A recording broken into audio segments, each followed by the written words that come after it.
As this storm hits, safety experts are now warning everyone about the potential dangers it creates for anyone planning to head outdoors. ABC4's Nicole Newman joining us now from Summit County to explain. As you can see, the snow is really starting to come down. Now, here's the issue. When you take a layer of strong snow and put it on top of weak snow and there's some sort of trigger, there's an increased risk of an avalanche. What that means is just avoid avalanche terrain altogether. Nikki Champion of the Utah Avalanche Center says the snow you're seeing covering the entire Wasatch Range is unstable. That comes from the lack of snow that we had in November and December.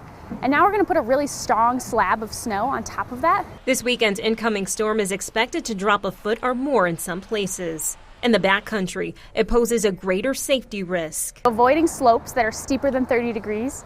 And making sure there's no slopes steeper than 30 degrees above you or connected to you. If you do head out, Champion says be smart and bring the essential gear, a beacon, a shovel, and a probe, and don't go alone. Looks like we have an avalanche. 2 weeks ago, a 31-year-old man died in an avalanche on Dutch Draw, the second fatality in the area in the past 2 years. Life flight 604, patient wearing a blue raincoat.